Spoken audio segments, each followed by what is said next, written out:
Okay, so hello and welcome to our review of the French Grand Prix. I'm joined by Reacher, and I've got to say, wasn't it classic? The first 52 laps were a bore fest, in all honesty, but then everything sort of went to town in the last lap. Yeah, I think you're right. Everything kind of came to life a little bit too late for our liking. So the last lap we had we thought Bottas getting a serious challenge for second. We had the almighty scramble in the midfield of Lando Norris, Daniel Ricciardo, Kimi Raikkonen, Nico Hulkenberg, all in there fighting for that seventh place. Yeah, and it was good to see, obviously, but then I kind of wish it started before lap 53. Yeah, exactly. Because at the end of the day, but there never really was any action for the win, was there? It was only one man that was ever going to win today, and that was Lewis Hamilton. I mean, I really have no words for his performance today, to be honest, because he's proven everything wrong, and like he's defying every odd that is there out there. And I mean, I don't know how he's doing it because yeah, we agree that Mercedes have the best car and like they're a level above everybody else. But he's outperforming Bottas like anything right now. He finished 18 seconds above Bottas, ahead of Bottas. Yeah, exactly. And that's the main barometer we can use for driver. Look at how someone with that same machinery is getting on, and yeah, he's absolutely drove away from Bottas today. He was making complaints as well. He's complaining about the blistering, complaining about Mercedes were getting just his engine settings during the race, saying someone in his seat was broken. So he was kind of far I from mean, happy on the radio, but yeah, he's very fidgety. I feel like he does like to over exaggerate a lot of problems sometimes, but still, on his radio he's saying all these things. But yeah, finished nearly 20 seconds ahead of Bottas, and at no point in the whole race was Bottas even off the line. Bottas was never in the race of Hamilton whatsoever. yeah, I mean, like sometimes I get a feeling that Hamilton says all these things over the radio just to mess with the other drivers. Yeah, I think he's Because no, particularly when he complained about his seat, like there's something wrong with the seat or something, and in the next lap he set the fastest lap of the race. So sure. you genuinely have to believe that he sometimes does it for the fun of it. I think he's very highly strung, isn't he? He kind of likes to.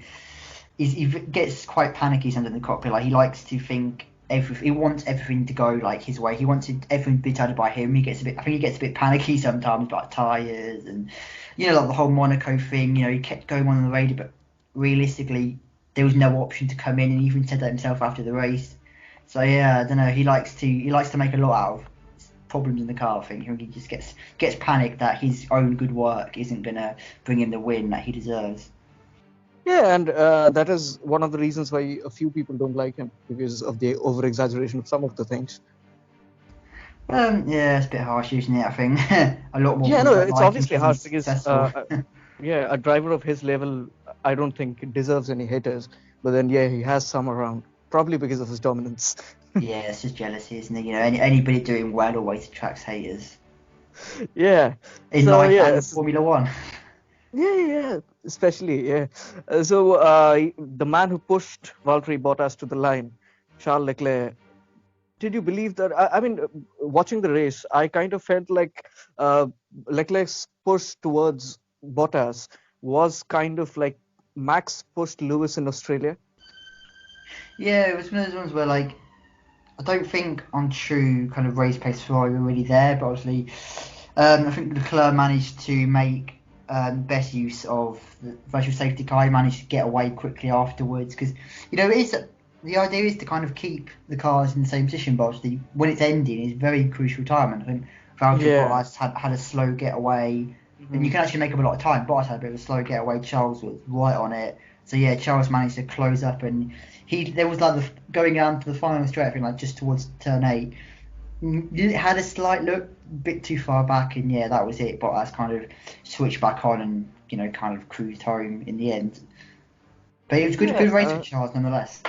You know, Yeah. I mean, the thing that I mentioned in the preview that we had seen glimpses of Leclerc's pace throughout the season, but then he hadn't really put together a complete weekend previous to this.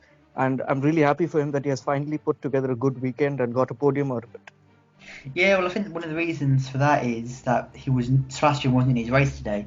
I think a lot of times Leclerc has been left out on these really strange no man's land strategies by Ferrari. They like to favour Vettel, and you get the strategies where like Vettel was on the receiving end of strategies today. exactly Vettel was on the very same no man's land strategies. Like either be decisive and go early, but it's like left him out for so many laps where I don't really know what the point was of, because it wasn't long enough to be like an extended stint, but it wasn't soon enough to give him a chance of getting up to max. So yeah, and that's what Charles has been on a lot of the season, and a lot of the reason he's done that is because the team have been helping out Vettel, and it's very clear that Ferrari can't seem to manage two cars at one time. So I think one of the good things for Charles today was that Sebastian wasn't really in his race, and Ferrari could give him the best possible strategy. And yeah, I think he really needed that, because the pace difference between the drivers, I think,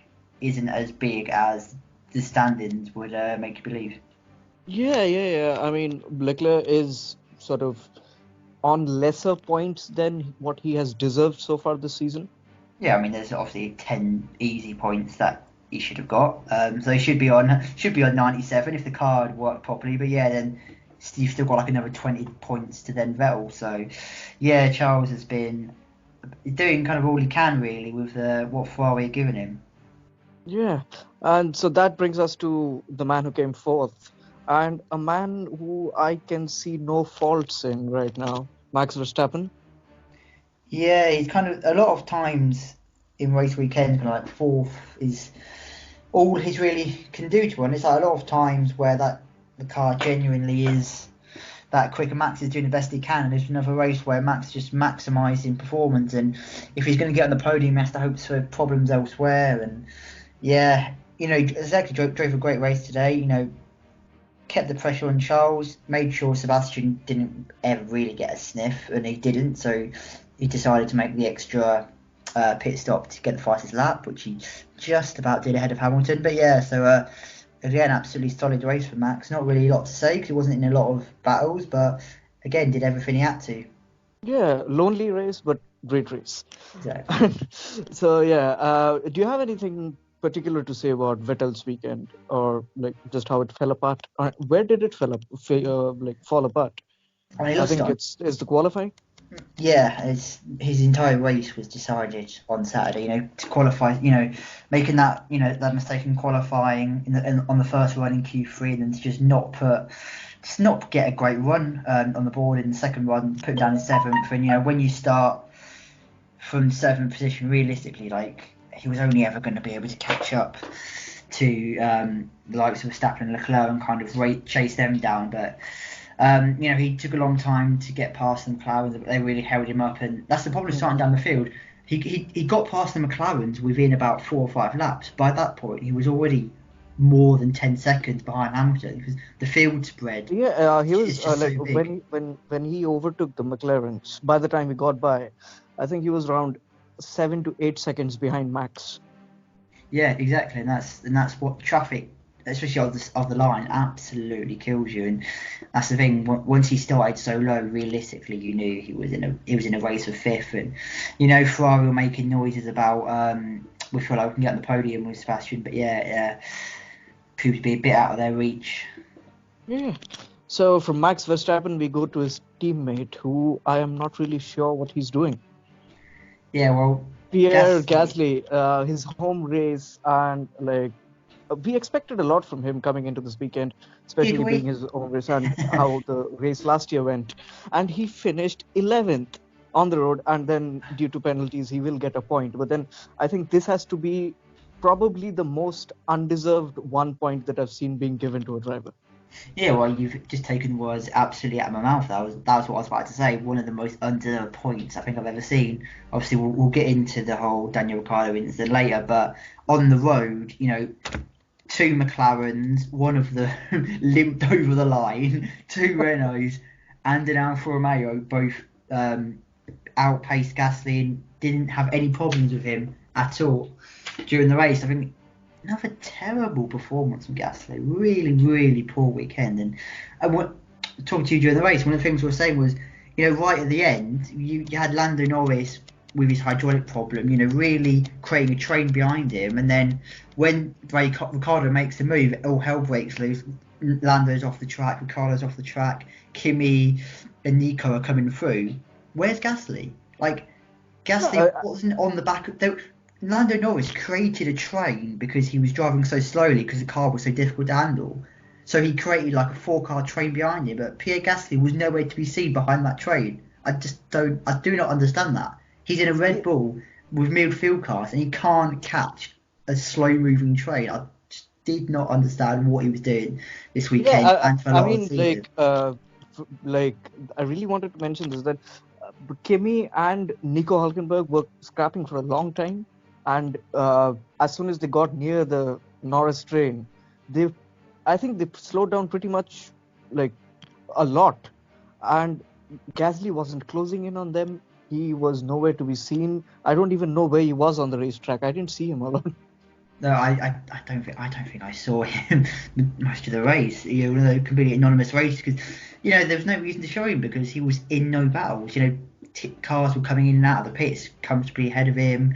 I think Sergio Perez was trying to overtake him at one point. Yeah, it was an absolute shocker over the weekend, and not the first. The most surprising part about this has to be that you start P9 in a Red Bull, which is disappointing enough, and then you don't end up gaining a single place in the entire race. Oh, you lose two, even worse. Yeah, you lose two. I mean, one of the main complaints about F1 this season and most seasons, like a lot of the last few seasons, is that the top three is so far away from the midfield. Yet you've got Pierre Gasly. They're not. At least one of them is not. Well, for everyone else they are, but yeah, you've got Pierre Gasly who can't work his way through. We've seen this a lot this season. Pierre Gasly getting himself into the midfield by poor qualifying or just by pitting, being in the midfield battle, and he can't seem to work his way through the midfield. It's absolutely baffling. Yeah, and I have a question, and I would like to have an honest answer from you. How long do you think he is going to stay in this seat? I don't think we'll see him in a Red Bull after the summer break. I would be very surprised. I mean, he's lucky in the fact that Toro Rosso is in one of its weaker positions. It's been for a while, driver-wise, in the sense that when Red Bull have lost drivers in the previous years, when they've lost Vettel, when they've lost Ricciardo, there's always been like a really strong candidate in Toro Rosso. And obviously, you saw Toro Rosso last season having to get Brendan Hartley and all these nonsense drivers. Like, I feel like they were really struggling. Obviously, and it's very rare for like the third place in GP2 to get a seat in F1. That's not been very common recently. So I think, Toro Rosso driver lineup, they've been kind of scratching around because Red Bull have been really kind of churning through the drivers quite quickly because there's been a lot of upheaval in Red Bull and Toro Rosso. So yeah, he's a bit lucky in that sense that Toro Rosso hasn't got like an obvious standout candidate. That's like like Max was when Kvyat got replaced. Max was standout by far and away. Everyone's like, wow. I think the perfect way to put it would be that there is nobody knocking on a Red Bull seat right now. Yeah, and that is what is saving him. That's why he's incredibly lucky. I still think they'll make the change because it's getting to the point where what is there to lose? Like, even if you go Albon, inexperienced, etc., absolutely. Kvyat, which I don't think they'll go Kvyat. I don't think they'll go back to him. Been there before, didn't do well. But when you get Pierre Gasly, bringing your P11s on the track, when Pierre Gasly is starting in the points and not finishing in the points in a Red Bull, what is there to lose making the change? Even if Albon doesn't massively improve it, but even if Albon just gets sort of like 6th places, it isn't that close to the top 5. Even then, that's still a vast improvement on what Gasly's given you, and it's given him more experience in F1 and in the Red Bull car, which he would then take on next season. So I would be hugely surprised if Pierre. I would be hugely surprised if Pierre finished the season in a Red Bull. I really would be surprised. Yeah, and I kind of have a feeling that demoting him to Toro Rosso would be better for him, because I think then he'll stop getting some of the stick that he's getting right now, and deservedly so. Yeah, I mean, I find it hard to kind of feel sorry for him getting the stick, because this is F1. There's 20 seats. There's plenty of drivers that should be on the grid.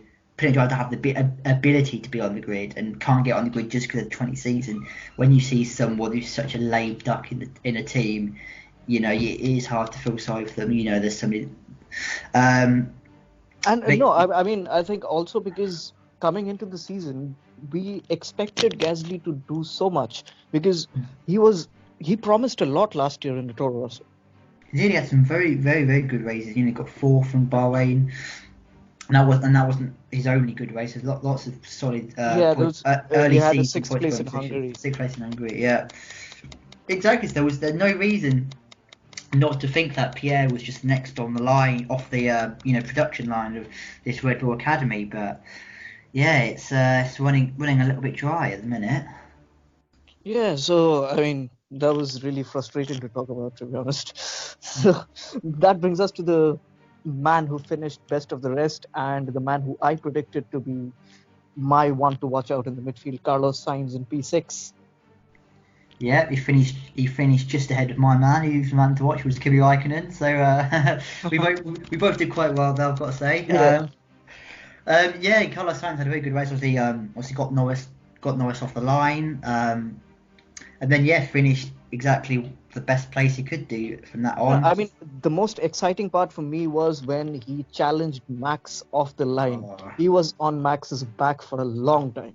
Yeah, he gave Max some real trouble off the line. It was brilliant to watch. Obviously, great to see. And good excuse for Pierre that he couldn't get past. Exactly. I mean, he could have easily just sat behind and been like, over the course of the 50 or so laps, this Red Bull's going to finish ahead of me. But no, he was like, and plus they had the contact, didn't they, earlier in the season with both of them out. So he could have sat back, but he was like, no, I want to stick this on Max. I want to put this move on him.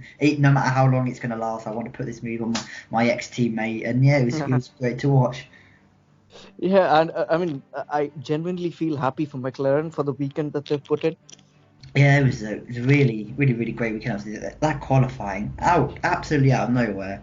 I was expecting, the heroes of the midfield to be Renault, probably get Renault 7th and 8th, but McLaren absolutely knocked out of the park in qualifying. And then they did everything right in the race. The only thing that's denied them 6 and 7 is hydraulic issue on Norris's car, and I feel really sorry for Norris. The irony is that the hydraulic issue that McLaren had, the person who suffered the most was Daniel Ricciardo. Yeah. Oh, Daniel. Yeah. The reason I feel especially sorry for Lando though is the fact is he's not actually lost the position. The be all end all. He's not lost the position because of the car. Mm-hmm. He was keeping that train behind him. The reason he's lost the position is because Daniel Ricciardo forced him off track, and then he's lost the position to Ricciardo, to Raikkonen, and to Hulkenberg. So that's the annoying thing. Lando drove it so well to kind of keep, because the car was coming. There was talking about the radio one. The car was becoming more heavier to drive. He couldn't use DRS. Here there was less hydraulic pressure and everything, so it was really difficult driving.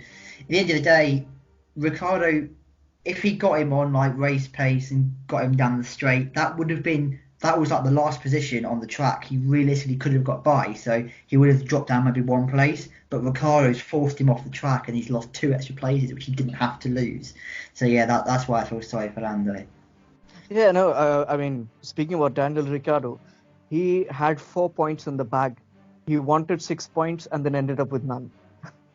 Yeah, that's Ricciardo's kind of style, isn't it? He likes a late move. He's never going to die wandering in that situation, and I guess that's the freedom being in the Renault afforded him. Because obviously, if this was Daniel Ricciardo in a championship fight, fan himself down the grid. There's no way he's making a move like that. He's got a Hmm. championship to think about. But when he's in the car like the Renault, realistically, there's not a lot on the line. Well, there also is because he constructors points, but in his own mind, it's not as like when he looks back on his career, he's not going to remember. Oh, I got a seventh instead of an eighth at France in 2019, is he? So I think that's the way he's thinking. So he was like, I've got the freedom here. I'm going to go for it. But yeah, it was a bit too much from Daniel, and so much so he actually got 2 penalties instead of just one. And Yeah, speaking of penalties, I don't know if you've heard of this yet or not. We have to mention the Formula 2 race that happened. Do no, you you know can, what happened? yeah, no, enlighten me and the viewers. Listen, The driver Mahavir Raghunathan, he received 9 license penalty points in a single race. 9 points in a single race. That is a hell of an achievement. Yeah, and he's now banned for the next race, obviously. But then I really have a question for F1 in general. How do the Indian drivers always end up being memes? Yeah, I was gonna say it's not. Oh, it's another one to. I'm not sure he's going to be your next F1 hype. Might have to wait a little bit No, longer for that. no, but then like 9 penalty points. He received So three what was penalty the points, incident? What did he do? and he received 3 penalty points 3 times for the same repeated mistakes. So I don't know what his engineer was doing. Oh gosh, that is that is No, unbelievable. that's I mean we better not speak about it because it's gonna ruin it. So yeah, so coming back to the Formula One race that happened in France, Oh the next in line was Kimi Raikkonen in 7th place with car number 7. yeah, I had a feeling Alfa Romeo would have a good weekend, and Giovinazzi did so well in qualifying, finishing 10th, and yeah, Kimi solid just outside positions. But yeah, had a great race. Had a really strong race from Kimi. Um, exactly what you expect from him. And honestly, what I will take my chance to ask you at this point is obviously Kimi's gained from the Norris incident. Yes. Do you think that it was fair decision for Ricardo? What's your take on that? In the spirit of discussing 5 second penalties in Formula One. Yeah, no. So when I saw it, I mean, obviously the TV didn't catch it. So they were obviously showing Bottas and Leclerc. But then, yeah, when I saw the replays, and I had to see it a couple of times, to be honest, to get the clear picture, it was probably deserved, if you ask me. Yeah, Because, yeah, he clearly, like, I would almost say impeded Norris, and then he sort of like made a mess of Raikkonen's moves as well. He kind of affected Kimi's race as well.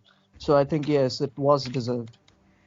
yeah. I'm not sure if this is a direct result of the incident last week or not, but obviously this weekend on the official Formula One YouTube that's just gone up maybe about 10 or 15 minutes ago, they've put a video up of the penalty. They've they've got slow mos, they've got like big highlighted circles showing this is where Daniel went off, and this is what Daniel did, and this is why. So I don't know if that's.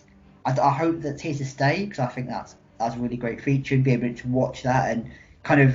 I think one of the problems we had that came up after the Vettel incident was like a lot of the fans just didn't weren't in the minds of the children. Couldn't understand what the children were thinking. So we're like, to put a video like that up, which explained that this is why we penalised Daniel, this is what he did, this is the consequence of it. I think that was really good. And honestly, having watched that video, having watched the replay which came after the race finish, I don't think Daniel can have too many complaints about that. Well, he shouldn't No, have no, any. He, no. he shouldn't Yeah, have any. He was yeah, banged to rights. yeah. So coming to Daniel's teammate, Nico, he was solid in this race, right?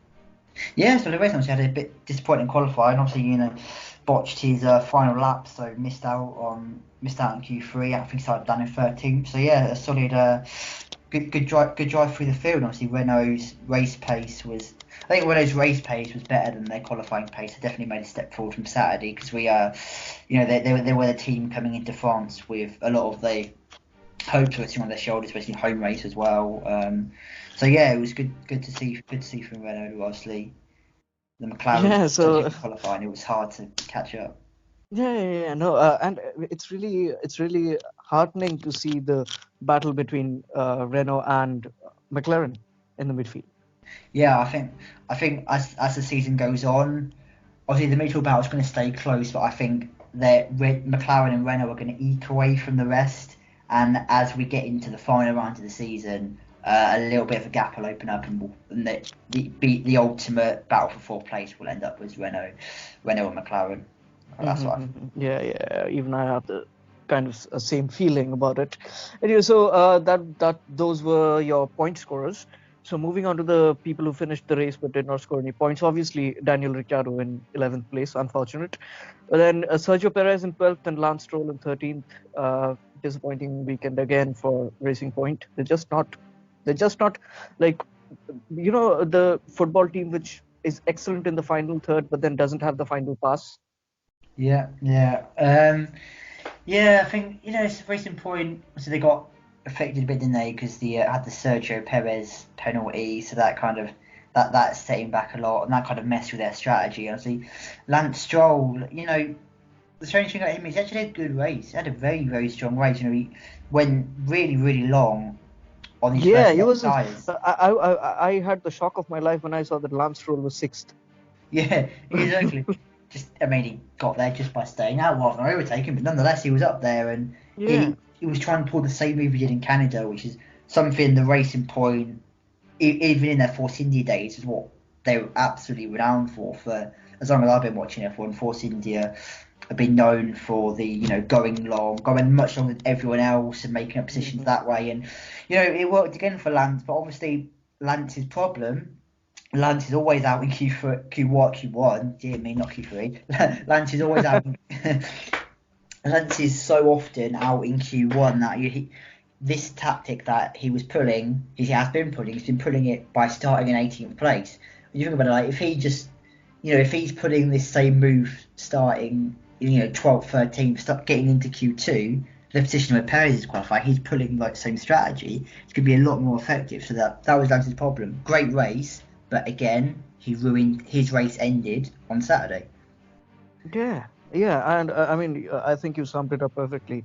Uh, Stroll's weekend just sort of takes a severe hit on Saturday, and then on Sunday it's just recovery mode, and then you extract how much you can out of it. And unfortunately, this weekend it was 0 points. Yeah, I mean, and also if you're going to be starting recovery mode from like 18th place, you're going to need, as well as you perform your own strategy, you need drivers ahead of you to DNF, drivers to have run into problems. And in this race, when it didn't really happen, only one retiree, and that was very very late in the day, and Roman was at the back basically anyway. When nothing happened, you're always going to struggle to make up like 8 positions on merit and get into the points. Yeah, yeah, yeah, yeah, indeed. So moving on, in 14th place was Daniel Kvyat, and in 15th place was Alex Albon. So Kvyat ahead of Albon again. Yeah, Kvyat. Yeah, I think Kvyat's kind of got that statistic well and truly in his favour now, hasn't he? I think Alex Albon had a um, good start in that way, and on the whole, probably a little bit of a disappointing weekend. With Toro Rosso, obviously they dropped back a lot during the race, and the Racing Points and the Renaults and the McLarens and Alphas just seem to have a lot more pace in them. So yeah, not much to write home for Toro Rosso, but Yeah, no, I mean, I remember when we were speaking in the preview and we were speaking about Toro Rosso, uh, we mentioned that they were not particularly impressive in the practice timings as well. So I don't think they had really big expectations from this weekend, especially like since none of their drivers started from top 10, and like Kvyat started right at the back with all the penalties and stuff. So yeah, I mean they didn't expect much and they didn't get much. So yeah, pretty much an average weekend for Toro Rosso. yeah, not a massive disaster as you say, because they probably weren't expecting much, but yeah, they managed to get themselves ahead of Giovinazzi though, who started in the top 10. Yeah, Giovinazzi. I mean Gasly and Giovinazzi. These two guys. I mean they are becoming legends of the sport because the out of the top 10, they were the only two ones who started on the soft tire, and they just kept going back. Yeah, I mean. yeah, as it proved out, the soft tyre wasn't the tyre to be on, and it was really kind of the dud strategy because they got a good start off the line. Suppose the theory is you get a good start off the line, but then then your tyres would wear off very quickly and be forced into an early stop, as was what happened. I think Giovinazzi's problem was you know maybe it wasn't actually worth getting into Q3 because the thing is, he had to strap on the soft tyres to set his lap to get into P10, but that meant he was locked into starting on the soft tyres, which, as it turned out, was like a really poor strategy, not the strategy to be on. So, if he was, you could argue sometimes it's actually better to be in maybe P11 and have a free choice of tyre than be in P10 locked onto a bad tyre, and that Yeah, was yeah, yeah, no, yeah, and I think a lot of the teams have sort of kept this thing in mind while Q3 goes on. A lot of the times, last season at least, you had multiple instances where teams did not run their drivers just to finish 11th and have a free choice of tire. especially for someone like Giovinazzi as well, because going into that top 10 shootout, realistically, you have to as Alpha, you have to look and say, is he going to finish higher than 10th? Possibly not. It would take a very very good lap for him to have got anything more than 10th. So yeah, maybe in the end, the high of getting into Q3. As it played out, maybe wasn't the best long-term move if it did feel good in the short term. Yeah, no, making it into Q3 for Giovinazzi was a curse and the blessing of disguise. Exactly. No, so coming to the team which had a disaster of weekend, and I feel I'm repeating myself from the last weekend because Kevin Magnussen in P17, Romain Grosjean not finishing the race, and he was in what P16 when he retired. Yeah. So, yeah, I mean, where have Haas disappeared? Yeah, Haas have. I think the thing with Haas has been in F1, as we've talked about their inconsistency, but they seem to have found the consistency at the moment, and it's not a good place to be. So yeah, so Kevin and Roman just had absolutely no pace. They were just going backwards from the start, weren't they? So yeah, again, Magnussen on the radio toned down a little bit this week, but still you could see his feelings are still there, and yeah, it's really poor. You can't Getting really poor week blame him after. for having those feelings, can you? Oh no, absolutely not. I mean, obviously, as a driver, it must be one of the most frustrating things in the world. You having not having the car there underneath you to go racing, which he clearly didn't have, and just going backwards and backwards and backwards with nothing you can do about it. Yeah, it must. Don't blame him at all for being frustrated. Yeah, because Haas just taken a massive step back these last couple of weekends. Yeah, and they need to find pace quickly. So, anyways, moving on from Haas, we move on to the man of the moment, the man of the race for me, the man who finally made it happen. Robert Kubica in 18th place ahead of George Russell. I've been Yeah. dying to say this all season. I mean, there was there's circumstances that led to it. Russell had to make the extra stop, but the good thing is they actually. I'm sad we didn't see more of it because on the TV coverage we were told about it. We didn't see a lot. We saw like one move, Russell going on the outside, Kubica forcing him Yeah, off the yeah, track. yeah. But for the rest of the race, they were telling us Kubica and Russell were having a good battle. I wish they'd shown more of it, but yeah, they got some good racing in, and obviously Russell had to make the extra stop. But yeah, nonetheless, Robert, first time this season getting ahead of Russell, that'll bring a slight smile to his face, I'm sure. Yeah, no, I mean, I am actually genuinely happy for Robert finally to finish above his teammate because I think everybody, even the people who love George Russell, were kind of hoping that Kubica gets one up on Russell at some point, and we're glad that it came. Yeah, and I think they must have enjoyed it as well. They must have enjoyed having a race. This season, the one thing Williams drivers have not actually been able to do is race. It's just been a season of both of them are a long way apart on the track, and the only time a car come near you, you getting blue flags. You got to let them by. So yeah, I'm sure they must have enjoyed the wheel to wheel action they were getting. Yeah, no, and yeah, genuinely happy for Williams.